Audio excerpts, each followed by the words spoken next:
সংকটে দিতে চেয়েছি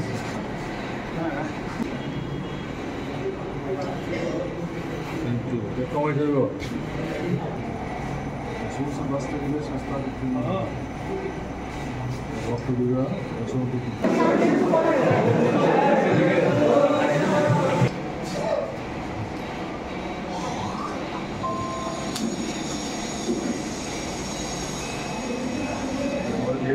তো তাৎপর্যমণ্ডিত দিবস।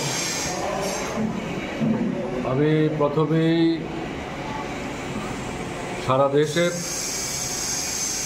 জনগণকে আন্তরিক শুভেচ্ছা জানাচ্ছি। দেশের গণতন্ত্র আক্রান্ত, ধর্ম নিরপেক্ষতার যে দৃষ্টিভঙ্গি তাকে ধ্বংস করার পরিকল্পিত প্রচেষ্টা চলছে, সংবিধান পাল্টে ফেলার চক্রান্তও চলছে। সবচেয়ে বড় কথা যেটা, শ্রমজীবী অংশের জনগণ যারা আমাদের দেশের জনসংখ্যার 85 থেকে 90%, স্বাধীনতার 77-78 বছর পরেও তারা মাথার ঘাম পায়ে ফেলছেন, রক্ত জল করছেন, সম্পদ তৈরি করছেন, কিন্তু তারা অনাহারে অর্ধাহারে দিন কাটাচ্ছে। তাদের কাছে স্বাধীনতার প্রকৃত অর্থ এখনও কিন্তু অধরা। তাদের সবার কথা মনে রেখে আজকের দিনে সারা দেশের গণতান্ত্রিক জনগণকে ধর্ম, বর্ণ, সম্প্রদায় নির্বিশেষে ঐক্যবদ্ধভাবে এই যে মূল বিষয়গুলির প্রতি আমি দৃষ্টি আকর্ষণ করলাম। এটা আমার ব্যক্তিগত মতামত না, দেশপ্রেমিক গণতান্ত্রিক দৃষ্টিভঙ্গি সম্পন্ন জনগণ তাদের সকলেরই এটা হচ্ছে ভাবনার অভিব্যক্তি।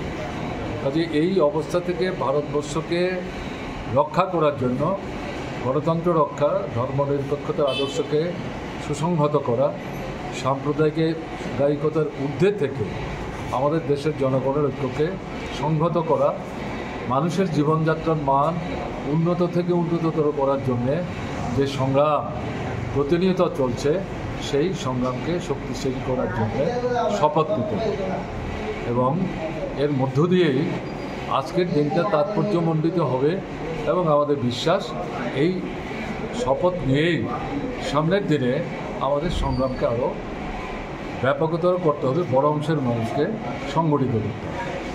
আজকের এই দিনে গণতান্ত্রিক যুব ফেডারেশনের রামনগর যে অঞ্চল কমিটি, তারা এই রক্তদান শিবিরের আয়োজন করেছে। আমি তাদেরকে এই উদ্যোগ গ্রহণ করার জন্য এই বিশেষ দিনে আমি আন্তরিকভাবে অভিনন্দন জানাচ্ছি। তারা এলাকাতেই হয়তো করতেন, এর কয়েক বছর আগে এলাকাতেই বাণী বিদ্যাপীঠ স্কুলের উল্টো দিকে স্কুলটিতে রক্তদান শিবিরের আয়োজন করেছে। আমি আমন্ত্রিত হয়েছিলাম, যাবার সুযোগ আমার হয়েছিল। আমি রক্তদান শিবিরে অংশগ্রহণ করার পর ফিরে আসার 8 ঘন্টার মধ্যে তৎকালীন এই এলাকার বিজেপি দলের যিনি বিধায়ক ছিলেন, একসময় কংগ্রেস দলের বিধায়ক ছিলেন, মন্ত্রীও ছিলেন, তার প্ররোচনায় একটা ছোট্ট অংশের যুবশক্তি লাঠি সুটা নিয়ে এই রক্তদান শিবিরের উপর আক্রমণ সংগঠিত করে রক্তের দাতারাও তাদের আক্রমণ থেকে রেহাই পায়। ফলে এই দিনের পর থেকে এরা প্রতি বছরই রক্তদান শিবিরের আয়োজন করলেও এলাকাতে করে ওঠার জন্য সেই ধরনের উদ্যোগ দেখাতে পারছে না। আমি তাদের কাছে আবেদন করেছি, সামনের বার থেকে তারা যেন এলাকাতে আবার নতুন করে রক্তদান শিবির আয়োজনের জন্য উদ্যোগ গ্রহণ করে। দেখা যাবে এর পরেও কারা তাদের রক্তদান শিবির ভাঙবার জন্যে আক্রমণাত্মক মনোভাব নিয়ে এগিয়ে আসার চেষ্টা করে। যারা এগিয়ে আসবে তাদেরকে জনবিচ্ছিন্ন করার জন্য আরও ব্যাপকভাবে সেখানে মুখর হবে। যারা ইতিমধ্যে রক্ত দিয়েছেন তাদের সুস্বাস্থ্য কামনা করি যারা রক্ত দেওয়ার জন্য অপেক্ষা করছেন তারাও রক্ত দিতে পারবেন এই বিশ্বাস নিয়ে আগাম তাদের